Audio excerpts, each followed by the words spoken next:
The citizens can be trusted to look at that data. It doesn't belong to us, it belongs to them.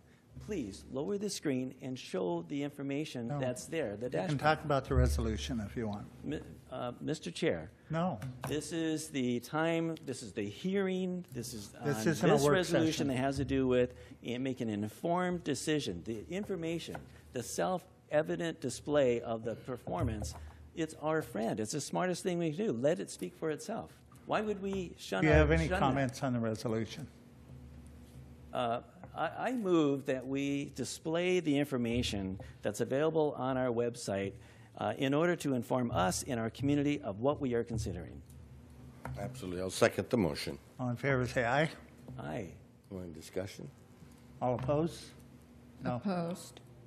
Motion failed. All right, then we're going to make the decisions in the dark. Okay, we're not making the decision in the dark, Councilor Actually, we're going to make the decisions without making that available to the people. So I have a little 8.5 by 11 printout of some of the basics of that, and I feel like I have an obligation because we serve you, you don't serve us. Okay. This basic parameters here, and they're very basic. This is not complex stuff. This is really simple. $78 million in new construction. These are from the, as of May, 393 applicants have participated in this program. With those applicants, they have invested $78 million in unincorporated Clark County. According to them, they are, those projects are providing to us, or will provide to us when they complete their projects, more than 3,000 jobs, 3,286 direct full-time new jobs. According to them, and there's no reward for them to fudge the numbers or exaggerate it, they just simply tell the truth. The new annual sales from those 393 projects, almost $500 million per year, $476 million per year in new unincorporated sales. More sales tax from that, right? Well, then that's the next number. Oh. Taxable sales, which generates revenue that lightens the burden for everyone, $244 million per year is what these projects alone will produce. We've heard it claimed that somehow we're losing money, we're shifting the cost to the others, and it's not paying for itself. According to the metrics on our county website, that is provided so that we can all understand what are the basics here. It's simple math. $20 million in new local sales tax revenue from 2014 to 2019. That's what the numbers say, $20 million.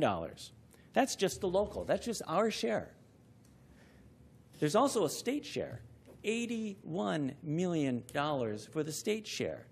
Between the two of those 393 businesses are generating over $100 million. And the last number is, how much did we waive in order to get that return on investment? If you count up all the numbers of everything we waived, $16 million, which is $4 million less than just our local revenue. So those that say it's not paying for itself, they're refuting the facts. They're denying the facts. Those are the facts. From our county website, that's the truth. That's the evidence.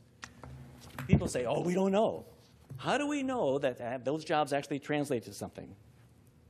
The Columbia River Economic Development Council, CREDC, back before we announced this, before we adopted this, said get used to your new future. For 5 years, you're going to continue to decline. You're going to lag the rest of the state. That's your future. Scott Bailey, they used to call him Dr. Doom because he used to tell the truth for Clark County. That's your future.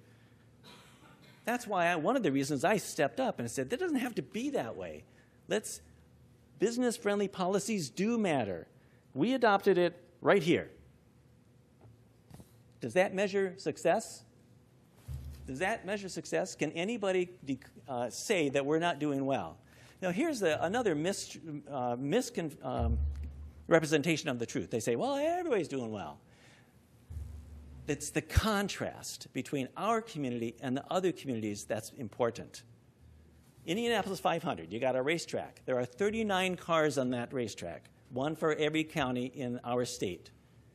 Clark County was the little old Ford Pinto, the last car in the state. We were lagging the rest of the state. That's before we adopted this business-friendly policy.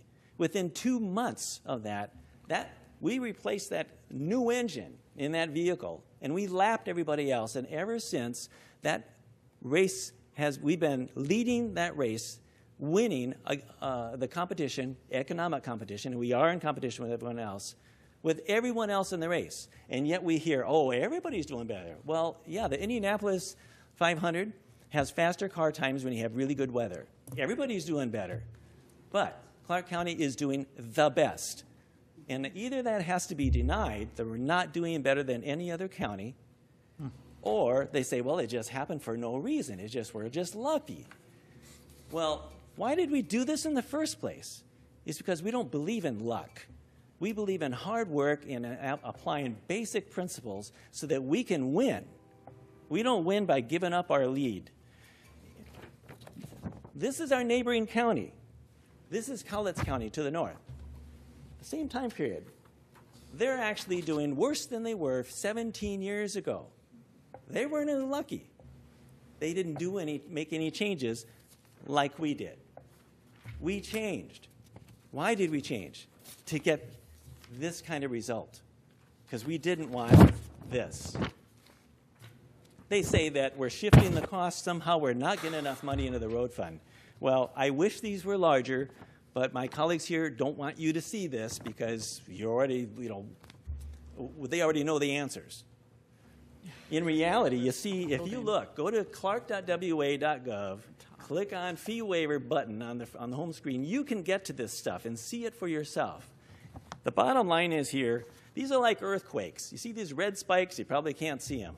On this side, that's before the Fee Waiver resolution. We got one little tiny spike at the very beginning. And we got massive earthquakes going on here that says those are cash transfers out of our TIF fund, Traffic Impact Fee Fund, into the road fund. More than ever in our history. They can't say that it's not sustainable. It's more than sustainable. The terms by our own budget office this year, it's a windfall of sales tax revenue. That's their term. Last graph. They say that somehow we have a problem. We don't have enough cash to be able to somehow pay for permits. You see there's a little line. I wish you could see it here. You can see it on the county website. This says this is the before over here. And there's a blue line and there's a yellow line. We have more cash sitting in our community development fund than we've ever had in our history. And that's after we paid $4.7 million for new software for processing permits, and after we rebuilt the permit center, and after we added 14 new staff members to that department to process those permit fees. The problem is not we don't have enough cash. The problem is that we're charging the ones that are paying too much. Okay. We need to be able to reduce the fees for the rest of the developers. So is it working? Well, we can either tell you what you want to hear, and I always am entertained by what is said as they undo and go in reverse. Okay, thank you.